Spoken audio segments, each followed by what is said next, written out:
The pre-op room was cold. I lay on the gurney in my hospital gown, an IV already in my arm, waiting. Gallbladder removal. Routine procedure. That's what Dr. Harrison had told me 3 weeks ago when the pain got unbearable. Simple surgery, Patricia, laparoscopic, you'll be home in 2 days. I'm a nurse myself, retired now, but I worked in hospitals for 30 years. I know routine surgery when I see it. This should be simple. So why did everything feel wrong? The pre-op area was too quiet. The usual bustle of nurses and doctors seemed absent. I could hear the clock on the wall ticking. Each second felt heavier than the last. The surgical team was running late.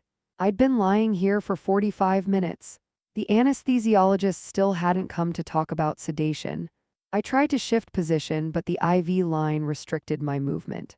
The cold liquid dripping into my vein was making me drowsy. My thoughts were getting fuzzy around the edges. The door opened. A nurse walked in, young, maybe 30, dark hair pulled back in a tight bun. Scrubs that looked slightly too big for her frame. I didn't recognize her, and I'd met every nurse on this floor during my pre-op appointments. She glanced around the room quickly, checking corners, the door, the window. Like she was making sure we were alone. Then she walked to my gurney and leaned close. Close enough that I could see the tension in her jaw, the urgency in her eyes. "Mrs. Chen, you need to leave." I stared at her.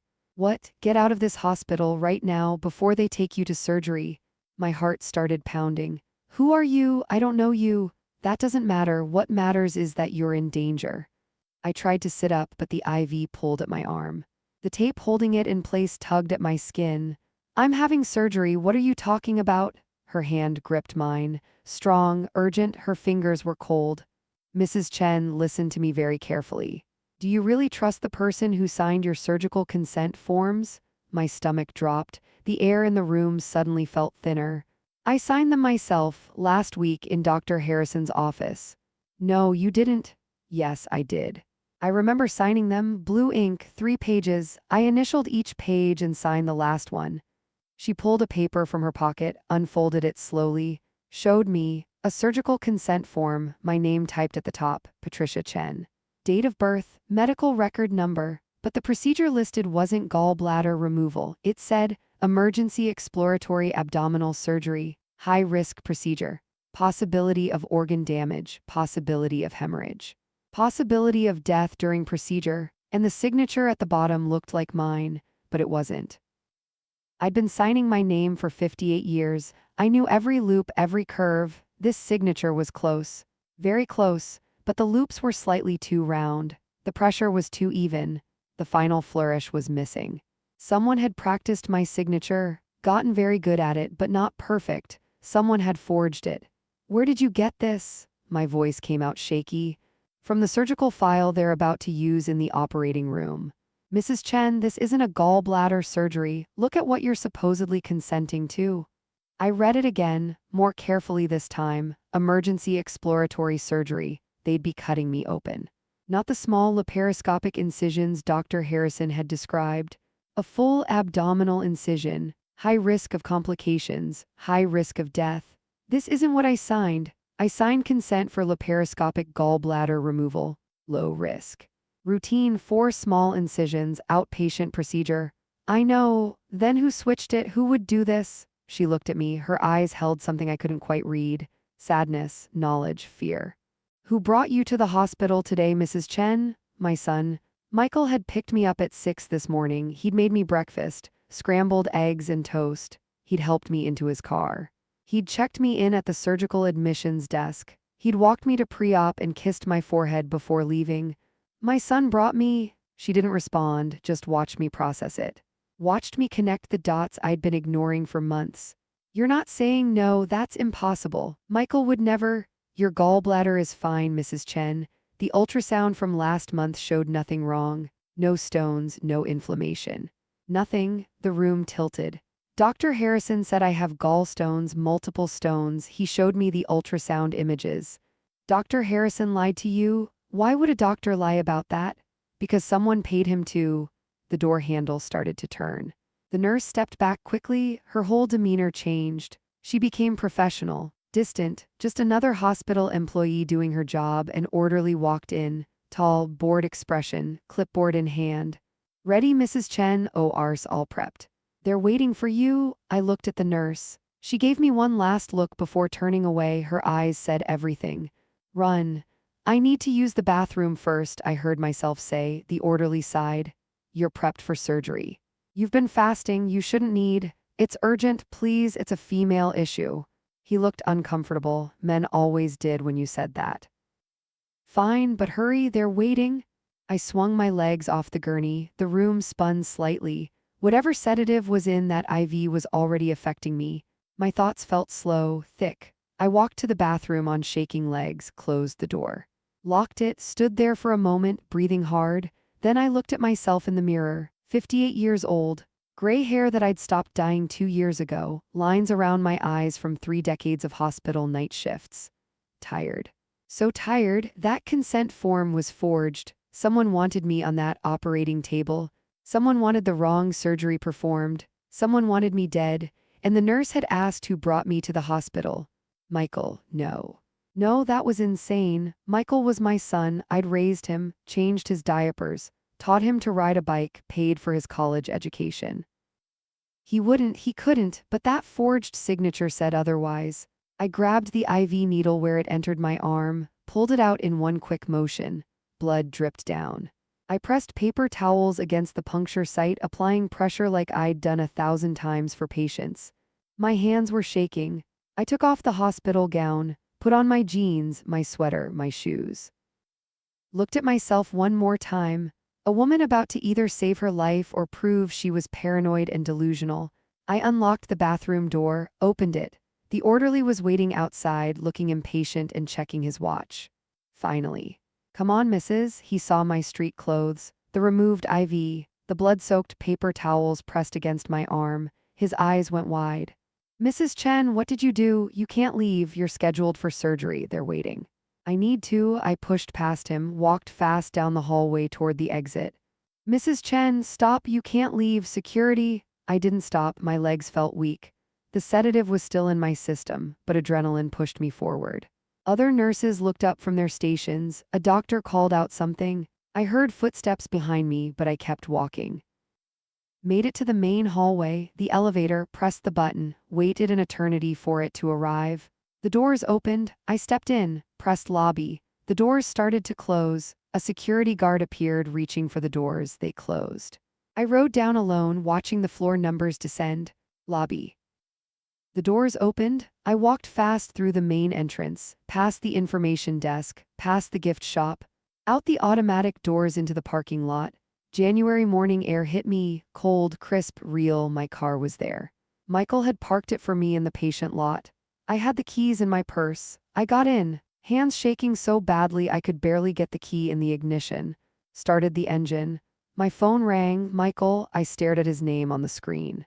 The photo, him smiling at his wedding 4 years ago, happy, my boy. I didn't answer. I put the car in reverse, drove away from the hospital, away from the forged consent form, away from whatever Dr. Harrison had been planning to do to me on that operating table. And as I drove, my mind started racing through the last 6 months, seeing patterns I'd been too trusting to notice, connecting dots I dismissed as coincidence. Understanding, finally, what had been happening in my own home. To understand why someone wanted me dead, I need to go back 6 months. Back to when this all started. My name is Patricia Chen. I'm 58 years old. I live in Portland, Oregon, in a house my late husband and I bought 30 years ago. 3 years ago, my husband David died of a heart attack. He was 62. We'd been married for 33 years. It was sudden, unexpected, devastating. David had been a software engineer at Intel for his entire career, 35 years with the same company. He was brilliant with technology and even better with money.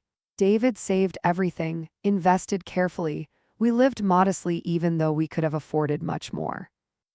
When he died, I discovered just how well he'd planned. He left me an estate worth $8 million, retirement accounts, investment portfolios, stock options that had matured, real estate investments I didn't even know about. The house paid off, no debt, $8 million. I didn't want the money. I wanted David back. I wanted to hear him humming while he made coffee in the morning. I wanted his terrible jokes. I wanted him beside me in bed. But David was gone, and the money was there. More money than I could ever spend. I have one child, my son Michael. He's 35 years old now. Michael was always a good kid, smart, ambitious. He went to UCLA for his bachelor's degree, got his MBA from USC, became a financial advisor in Los Angeles. I was so proud of him. He married Lauren when he was 31. She was 28 at the time. Beautiful, blonde, perfectly polished. She came from a wealthy family in Los Angeles. Her father owned car dealerships. They seemed perfect together. Michael and Lauren lived in California. I lived in Portland. We talked on the phone every week. Visited a few times a year, birthdays, holidays. Our relationship was good, loving but distant. After David died, things changed. Michael started calling more often, checking on me. "Mom, are you okay living alone in that big house?" "I'm fine, sweetheart, I'm managing." "Are you eating, taking care of yourself?" "Yes, honey." "Don't worry about me. If you ever need anything, just call. Lauren and I are always here for you." I appreciated his concern. The loneliness after David's death was crushing. Some days I could barely get out of bed. Having Michael check in regularly helped. Then, 6 months ago in October, Michael called with unexpected news. "Mom, I need to ask you something. It's kind of a big request." "What is it?" "Our house in LA is having major problems. Foundation issues? The whole house is shifting. We need to move out while they do repairs. It's going to take months. Extensive work. We can't live here during construction." "Oh no, that sounds awful." "Yeah, it's a nightmare." "But Mom, I was wondering, could Lauren and I stay with you for a while, maybe 6 months, just until the repairs are finished?" My heart leaped. Company, family, people in the house again, the empty rooms filled with voices. "Of course. I'd love to have you here. When are you coming?" "Next week if that's okay. I know it's short notice." "It's perfect. I'll get the guest rooms ready." "Thanks, Mom. You're a lifesaver. We really appreciate this." That Saturday, Michael and Lauren arrived in a moving truck. They brought furniture, boxes of belongings, Lauren's extensive wardrobe, Michael's home office equipment. Michael looked tired when they arrived, stressed. There were lines around his eyes I hadn't noticed before. Lauren seemed tense, on edge. She kept checking her phone. "Everything okay?" I asked while we unloaded boxes. "Fine, Mom. Just exhausted from the drive and stressed about the house situation." "How bad is the foundation damage?" "Pretty severe. The contractor said it could cost $200,000 to fix properly." I winced. "That's terrible." "Yeah. But the house is worth it. We love that place." They moved into the 2 guest bedrooms on the 2nd floor. I gave them the larger one with the attached bathroom, told them to make themselves at home. "We really appreciate this, Patricia," Lauren said, giving me a hug that felt stiff and obligatory. "We'll try not to be too much trouble." "Your family, it's no trouble at all." For the first few weeks, everything seemed fine. Better than fine, actually. It was wonderful having people in the house again. Michael set up his home office in the spare bedroom. He said he'd transferred to his company's Portland office temporarily. He worked remotely most days. Lauren didn't work. She'd quit her job at a marketing firm in LA about a year ago. Said she was taking time to figure out what she wanted to do next. She spent her days shopping, going to yoga classes, meeting friends for lunch. We had dinners together every night. Sometimes we'd watch movies, play board games like when Michael was a kid. It felt good, normal, like family. Then, in mid-November, something changed. I started having pain, sharp, stabbing pain in my upper right abdomen, especially after eating dinner. At first, I thought it was just indigestion. I'd been eating richer foods since Michael and Lauren moved in.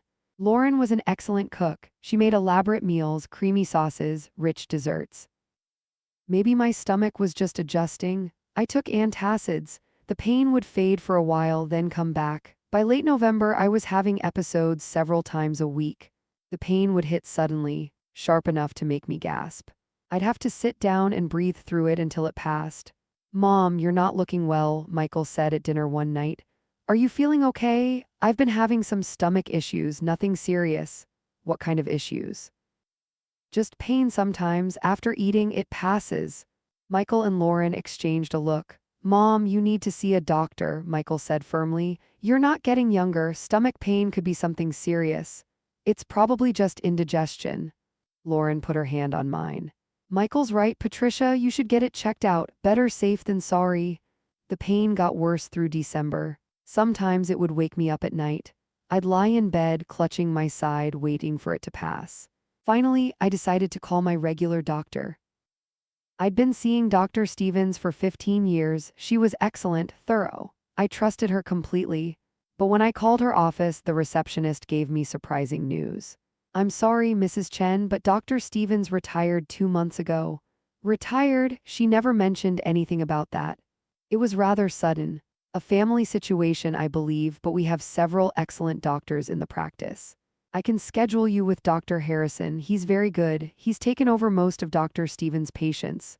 Oh, well, okay, I guess that's fine. How's next Tuesday at 2? That works. I hung up feeling unsettled. Dr. Stevens had been my doctor for so long, it felt strange to see someone new. But I needed help. The pain was getting unbearable. The following Tuesday, I met Dr. Thomas Harrison. He was younger than I expected.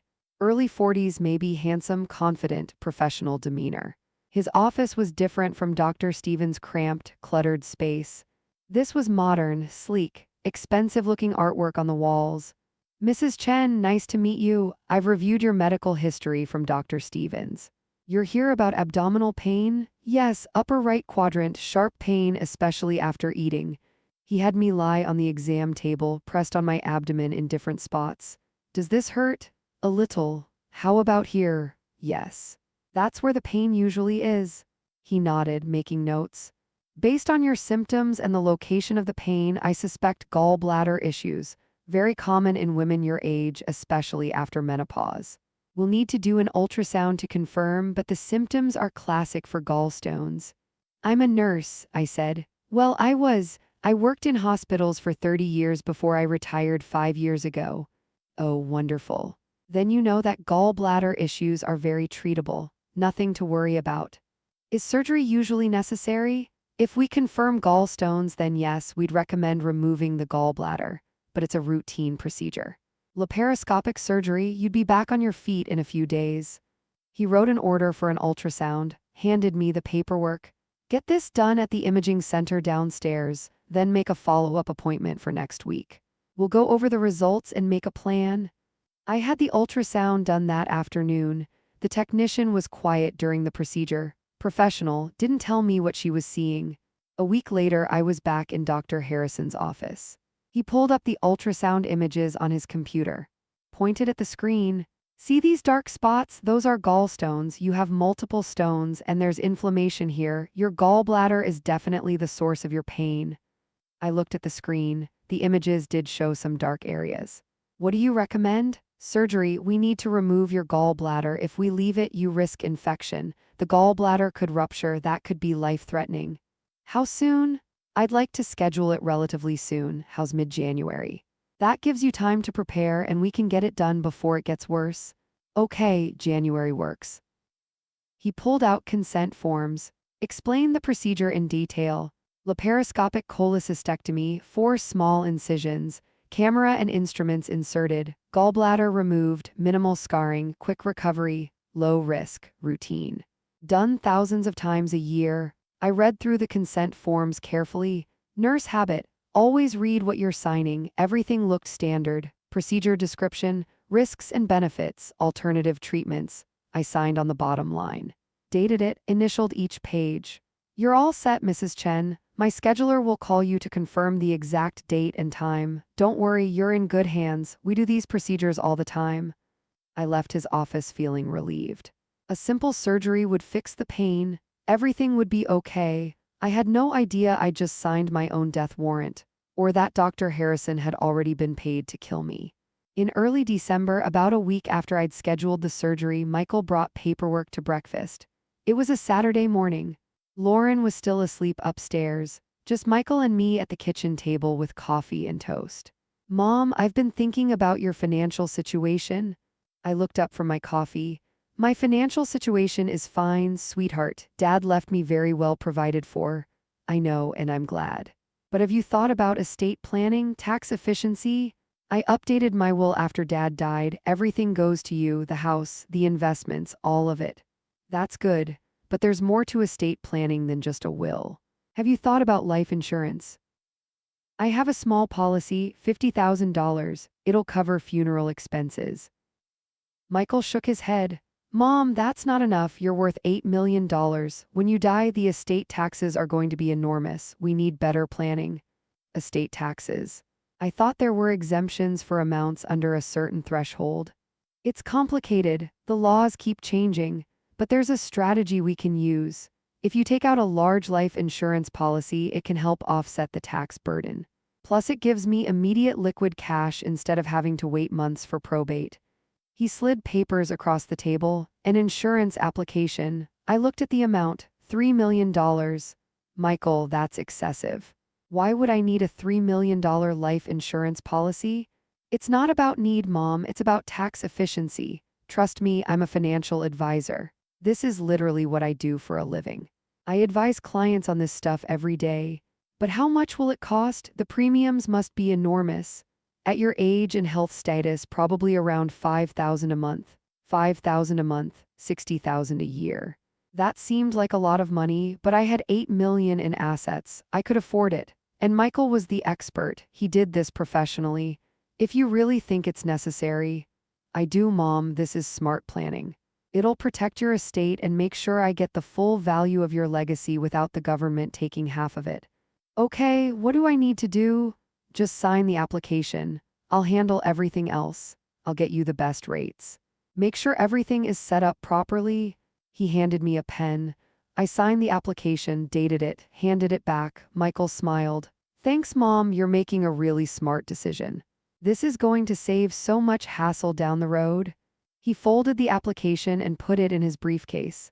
I went back to my coffee, feeling good about being responsible. Taking care of things, planning ahead. The insurance policy was approved 2 weeks later. $3 million, beneficiary Michael Chen. At the time, I thought it was smart estate planning. Now I know what it really was. The financial motive for my murder, $3 million in insurance money, plus $8 million in inheritance. $11 million total, that's what my life was worth to my son. A few days after I signed the insurance application, something happened that should have been a red flag. We were having dinner. Lauren had made chicken marsala. It was delicious. Michael was telling us about his day when he mentioned something casually. Oh, weird coincidence today. I ran into an old college friend. Turns out he's your doctor, Mom. I looked up from my plate. What? Dr. Harrison. Thomas Harrison? We went to UCLA together, same dorm freshman year. Haven't seen him in years, but I recognized him at the coffee shop near the hospital. My fork stopped halfway to my mouth. You know Dr. Harrison? Yeah, small world, right? I saw him in line for coffee and it took me a second to place him, but then I remembered. We lived in Reber Hall together. Used to play basketball on the same intramural team. Did you tell him I'm your mother? Of course, he was really excited when I mentioned it. Said you're a great patient. Said the surgery will be totally routine and easy. Lauren smiled. That's so reassuring. It's nice that your doctor is someone Michael knows personally. Makes it feel safer, doesn't it? Safer, but I didn't feel safer. I felt something else, something I couldn't quite name, unease, suspicion. How well did you know him in college? Michael shrugged. Pretty well, I guess. We hung out in the same group, went to parties together. Lost touch after graduation like you do, but it was cool seeing him again. That night I couldn't sleep. I kept thinking about the coincidence. My regular doctor of 15 years suddenly retires. I get assigned to a new doctor. That doctor happens to be Michael's old college friend. What were the odds? At 2 in the morning, I got out of bed and went to my computer. Searched for Dr. Thomas Harrison. His credentials looked legitimate. Medical degree from OHSU. Residency at Providence Portland Medical Center. Board certified in general surgery, 10 years of experience. Professional memberships, hospital affiliations, everything checked out. Then I searched for Thomas Harrison UCLA to see if I could find any information about his college years. I found an old UCLA alumni newsletter from 2007, a reunion event. There was a group photo, 20 people gathered at a restaurant, and in the back row, arms around each other, huge smiles on their faces, Michael Chen and Thomas Harrison, not just casual dorm mates, close friends. Michael had downplayed their relationship. made it sound like they barely knew each other. But this photo told a different story. Why would Michael lie about how well he knew Dr. Harrison? I stared at that photo for a long time. Two young men, 20-something, whole lives ahead of them. One of them would become my son. The other would become the doctor planning to kill me. The unease about Dr. Harrison and Michael's connection kept gnawing at me. I tried to dismiss it. Told myself I was being paranoid. Grief does strange things to your mind, makes you suspicious of innocent coincidences. But the feeling wouldn't go away. In early January, 2 weeks before my scheduled surgery, I made a decision. I was going to get a second opinion. I found another gastroenterologist across town, Dr. Sarah Lynn, different hospital, different practice. No connection to Dr. Harrison. I made an appointment. Told the receptionist I wanted a consultation about gallbladder issues. I didn't tell Michael or Lauren. Something told me to keep it private. Dr. Lynn's office was in an older building near OHSU. Less fancy than Dr. Harrison's sleek setup. She was in her 50s. Warm, kind eyes behind wire-rimmed glasses. Mrs. Chen, I understand you've been diagnosed with gallstones and you're scheduled for surgery. You'd like a second opinion? Yes, I just want to be sure before I go through with it. That's very reasonable. Do you have copies of your ultrasound images? Yes. I handed her the CD Dr. Harrison's office had given me. She loaded it into her computer, pulled up the images, studied them carefully, zooming in, adjusting contrast, looking at different angles. Her frown deepened. Mrs. Chen, I'm not seeing gallstones on these images. My heart stopped. What? Your gallbladder looks completely normal. No stones, no inflammation, no thickening of the wall, nothing that would indicate cholecystitis or cholelithiasis. But Dr. Harrison showed me the images. He pointed out the stones. May I ask what he pointed to specifically? I tried to remember. Dark areas. On the ultrasound, he said those were stones. Dr. Lynn nodded slowly. Sometimes shadows from gas or other structures can look like stones to someone who isn't familiar with reading ultrasounds. But these are clearly not gallstones. Your gallbladder is perfectly healthy. Then why am I having pain? That's what we need to figure out, but I can tell you definitively that it's not your gallbladder. Could the ultrasound be wrong?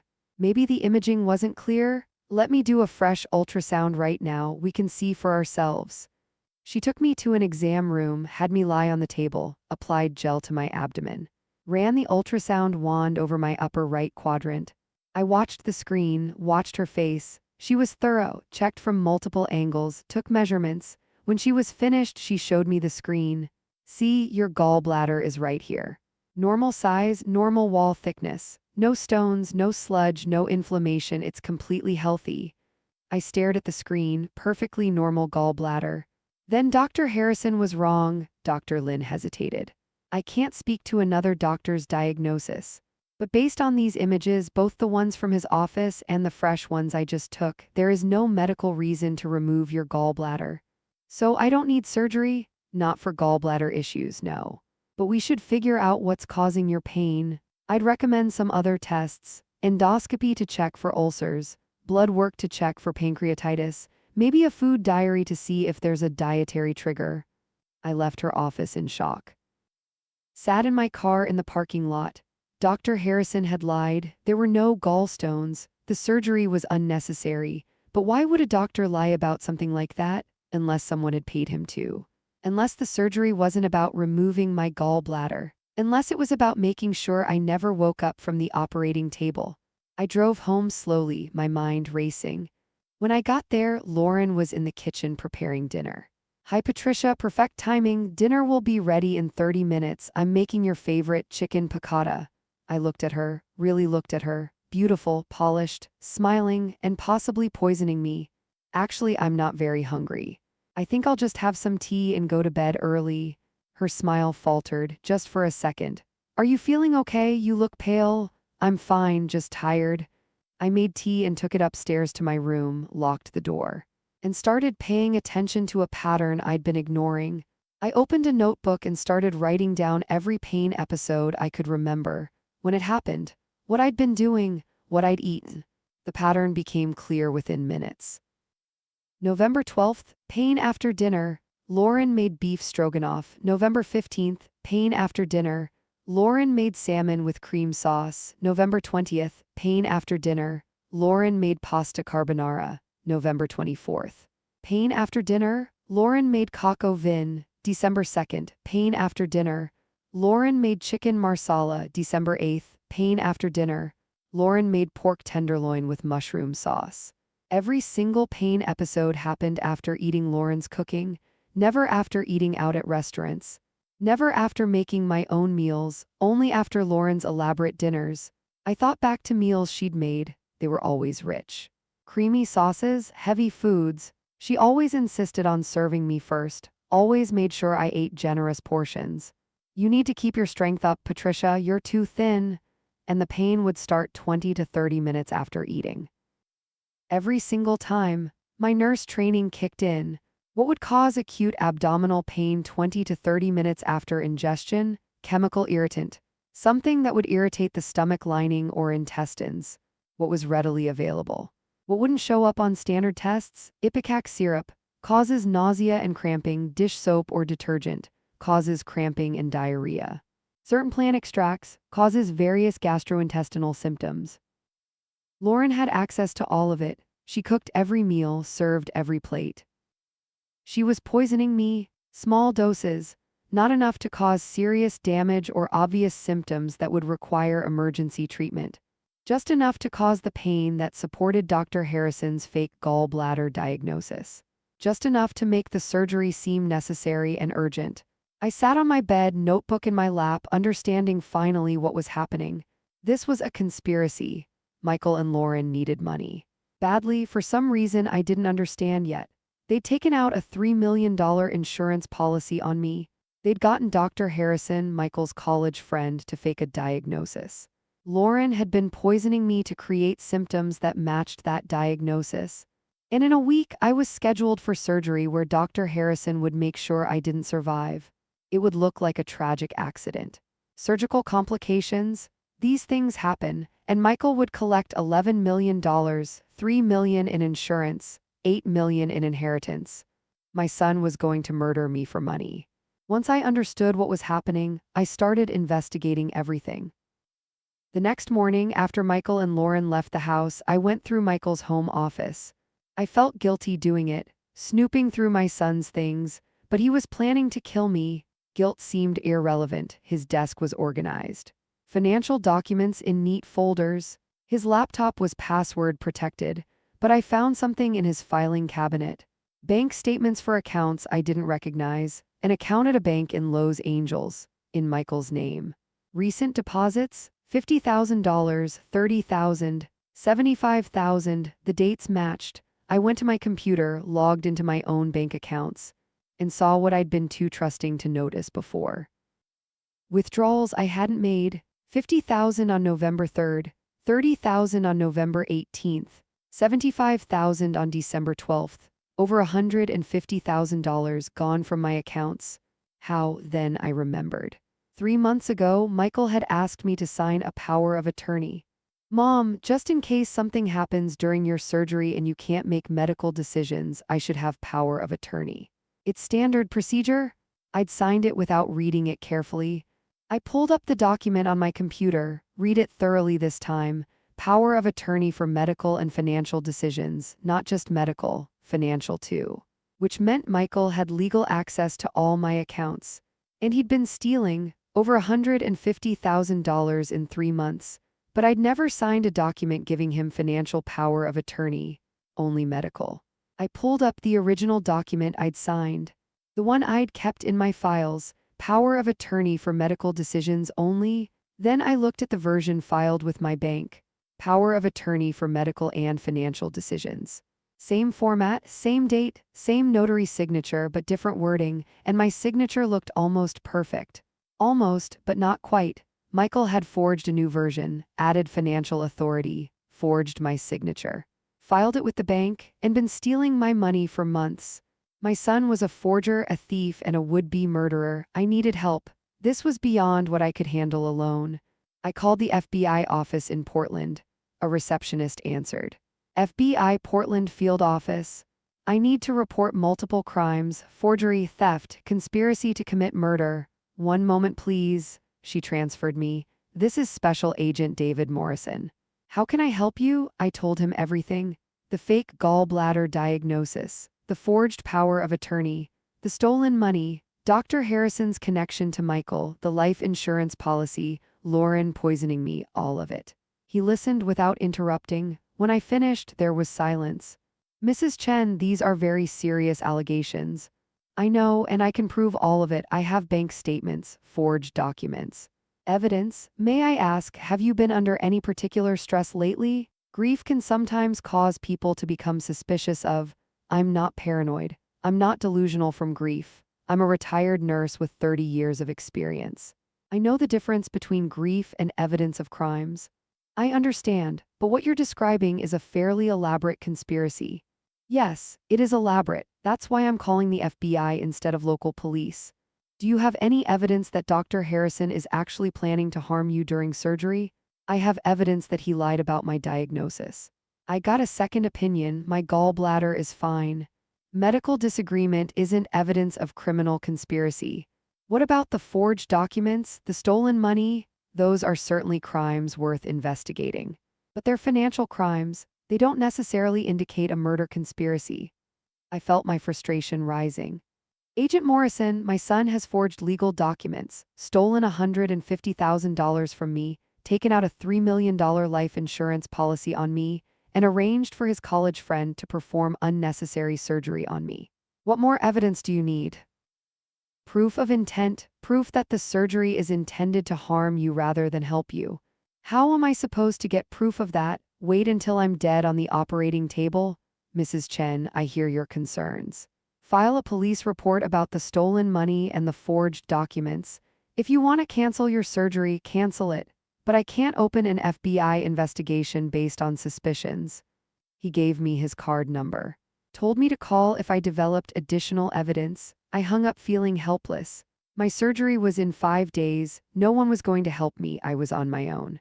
The day before my surgery, I was sitting in my bedroom trying to figure out what to do.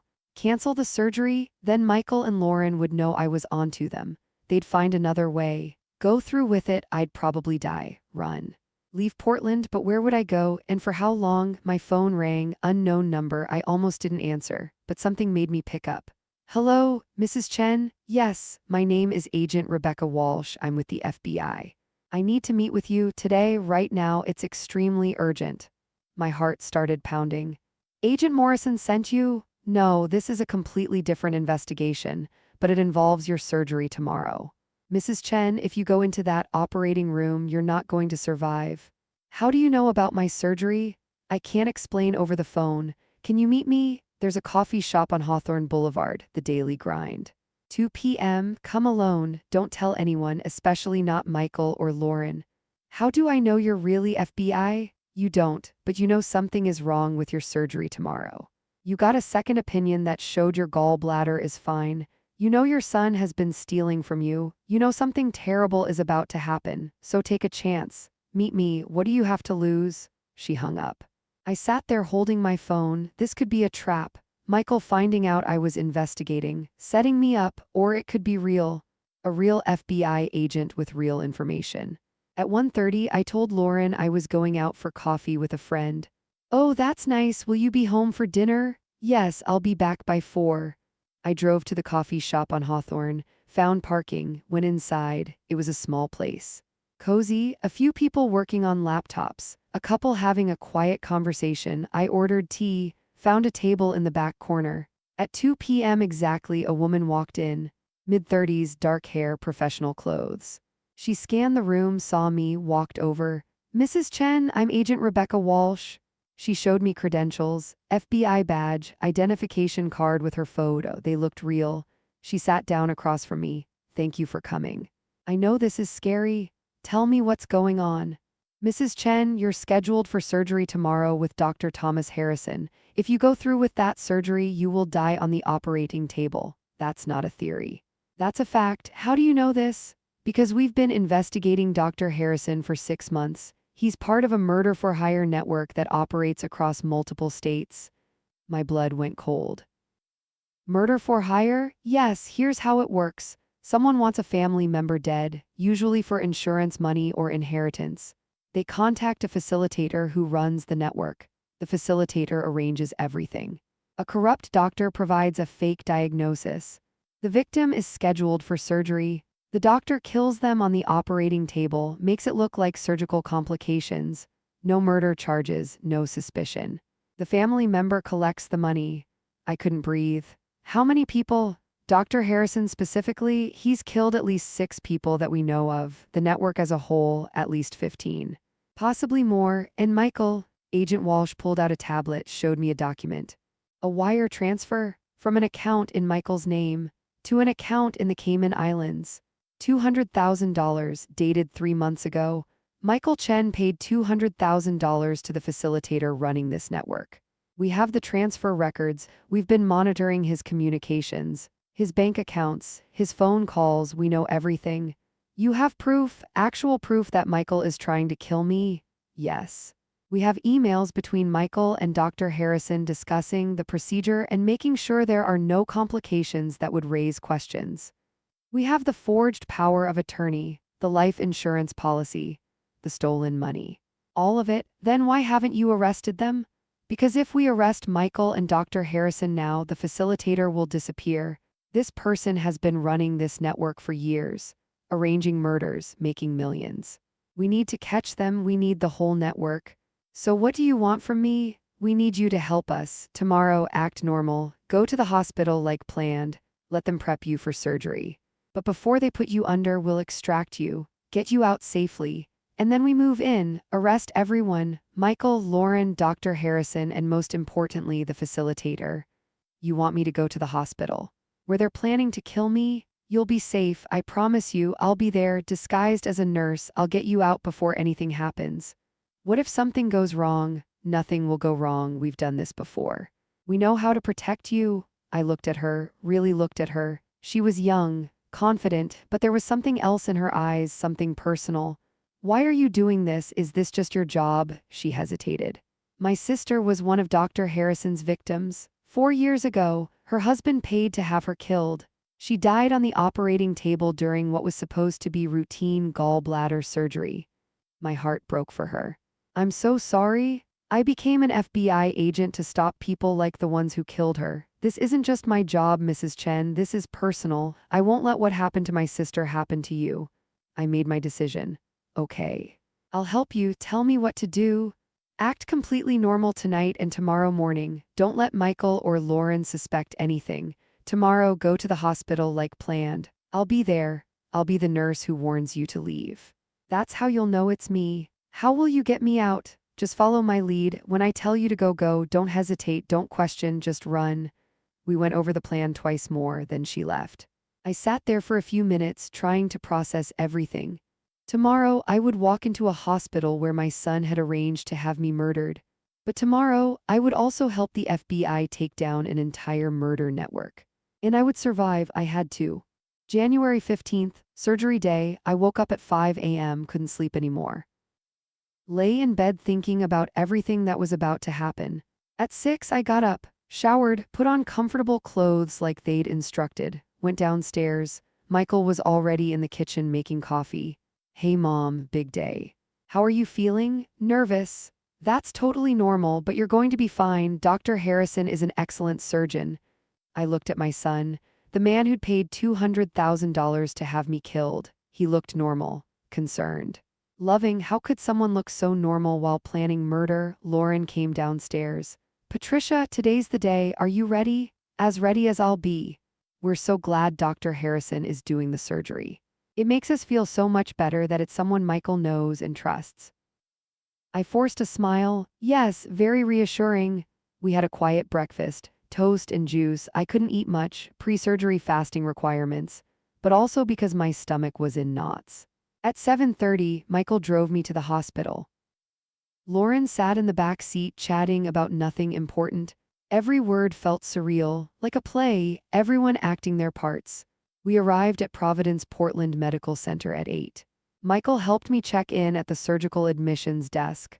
The receptionist handed me forms, medical history, consent forms. I started to read them carefully. Michael put his hand on mine. Mom, you already signed all this last week. These are just duplicates for the hospital records. I'd like to read them anyway. Of course, take your time. I read every word. Standard surgical consent, nothing suspicious. But I knew these weren't the forms they'd be using in the OR. Somewhere someone had prepared different forms, with my forged signature. Emergency exploratory surgery, high risk, expected complications, expected death. I signed the forms they gave me, dated them, an orderly came with a wheelchair. Mrs. Chen, we're ready to take you to pre-op.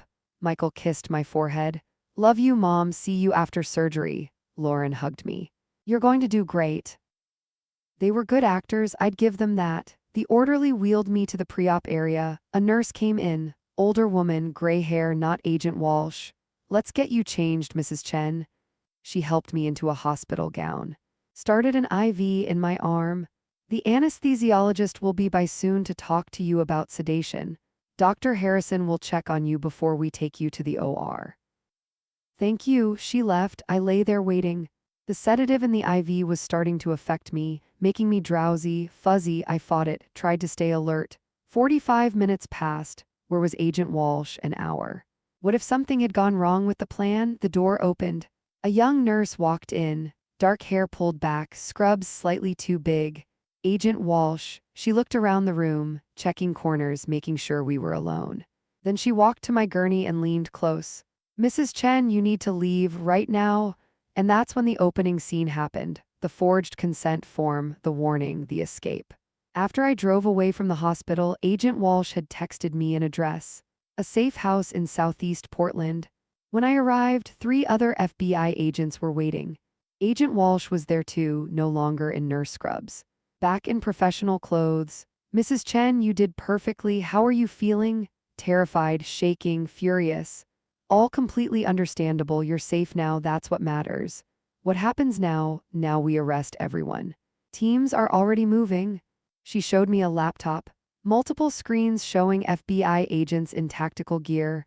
One screen showed Michael at the hospital being approached by agents. His face went from confusion to shock to fear in seconds. They handcuffed him, read him his rights. Another screen showed Lauren at our house. Same thing. Another showed Dr. Harrison being arrested at the hospital. And another showed a man I didn't recognize being arrested at what looked like an expensive office in Los Angeles. That's Richard Cross, Agent Walsh said. The facilitator, the one running the whole operation. I watched as they took him into custody. It was over. After 3 hours, Agent Walsh got a call. She listened, nodded, hung up. Everyone's in custody. Michael Chen, Lauren Chen, Dr. Thomas Harrison, Richard Cross, plus 2 other doctors in Arizona and California who were part of the network. What about the 6 people Dr. Harrison killed? We're reopening all those cases. Building murder charges for each one. Will Michael go to prison? Yes, for a very long time. I sat down on the couch, started crying, not from relief, from grief. My son, my baby boy who I'd raised and loved. He'd tried to kill me. Agent Walsh sat next to me, put her hand on mine. I know it's unimaginably painful. How could he do this? I gave him everything. Greed does terrible things to people. Makes them capable of unthinkable acts. I cried for an hour, for the son I'd lost, for the family that was destroyed, for everything that would never be the same. 3 days later, I sat in a courtroom for Michael's arraignment. They brought him in wearing an orange jumpsuit. His hands were cuffed in front of him. He saw me. His face went pale. Mom. Don't, my voice was ice. Don't say anything to me. The judge read the charges. Conspiracy to commit murder, attempted murder, wire fraud, theft, money laundering. Michael's lawyer stood. Your Honor, we request bail. Mr. Chen has no prior criminal record. He's not a flight risk. The prosecutor stood. Your Honor, Michael Chen paid $200,000 to have his mother murdered for insurance money. He forged legal documents. He stole over $150,000 from her accounts. He is absolutely a flight risk and a danger. Bail denied. Michael's eyes filled with tears. Mom, please, you have to understand I had gambling debts. $400,000. These people were going to kill me if I didn't pay. So you decided to kill me instead? I didn't have a choice. They gave me an ultimatum, pay or die. You had a choice. You could have come to me, asked for help. I would have given you the money. I would have helped you. I was ashamed. I didn't want you to know I'd screwed up that badly. So murder was better than admitting you needed help? He had no answer for that. The judge banged his gavel. The defendant will remain silent. They took Michael away. I watched him go, feeling nothing but emptiness. Lauren's arraignment was in a different courtroom, same charges minus the conspiracy. She was charged as an accessory, assault for the poisoning. She cried, claimed she didn't know the full plan. Claimed Michael manipulated her. Bail denied for her too. Dr. Harrison's arraignment included charges for 6 previous murders. He tried to claim he was just a surgeon doing his job, that Richard Cross had lied to him about the treatments. But the FBI had emails, phone calls, bank transfers showing Harrison knew exactly what he was doing. Life without parole was the recommended sentence.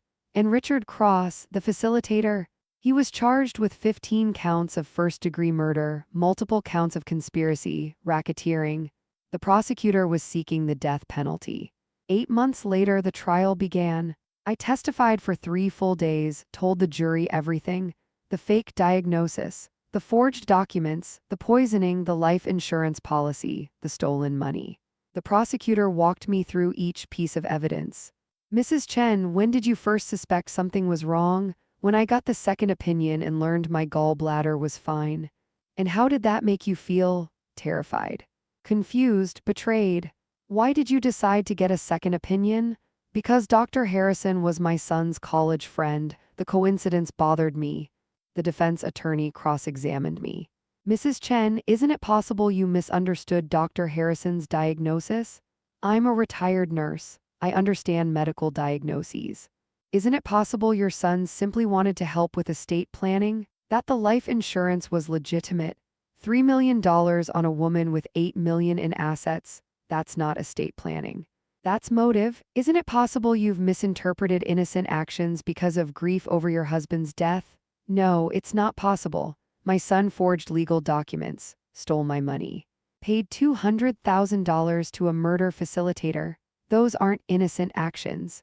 The prosecutor showed the jury evidence of Michael's gambling debts. $400,000 owed to illegal gambling operations in Los Angeles. Showed the wire transfer, $200,000 from Michael to Richard Cross. Showed emails between Michael and Dr. Harrison. Everything is set for the 15th. Make sure there are no complications that lead to questions. Understood. It'll look completely routine. Surgical complications happens sometimes. Showed recordings of phone calls between Michael and Richard Cross. You're sure this will work? I've done this 15 times. It always works. Your mother goes into surgery. She doesn't come out. You collect the insurance money. No one ever suspects. The jury heard all of it. Michael's defense attorney tried to argue that Michael never actually intended for me to die, that he was just exploring options. But the evidence was overwhelming. The jury deliberated for 6 hours, guilty on all counts. Michael Chen, conspiracy to commit murder, attempted murder, wire fraud, theft, money laundering, sentence 30 years in federal prison. Lauren Chen, accessory to attempted murder, assault with a deadly weapon, poisoning, sentence 15 years. Dr. Thomas Harrison, 6 counts of first-degree murder, 6 counts of conspiracy to commit murder. Sentence, life in prison without possibility of parole. Richard Cross, 15 counts of first-degree murder, racketeering, conspiracy. Sentence, death penalty. I sat in the courtroom listening to the verdicts, felt nothing, no satisfaction, no relief, no joy, just emptiness. My son would spend 30 years in prison. He deserved it. But it didn't make the pain go away. After the trial, Agent Walsh and I met for coffee, same shop on Hawthorne where we'd first met. How are you doing? She asked. I don't know, empty, relieved it's over, devastated by what it means. I understand. When my brother-in-law was convicted for my sister's murder, I felt the same way. Can I ask you something? Of course. Why didn't you tell me from the beginning that Dr. Harrison had killed your sister? She was quiet for a moment. Because it would have compromised the investigation. If I told you I had a personal connection, defense attorneys could have used it to question my objectivity, could have claimed I was biased, could have gotten evidence thrown out. So you kept it secret? Yes, even though it was the hardest thing I've ever done, watching you go through what my sister went through, not being able to tell you I understood. Really understood? What was her name, your sister?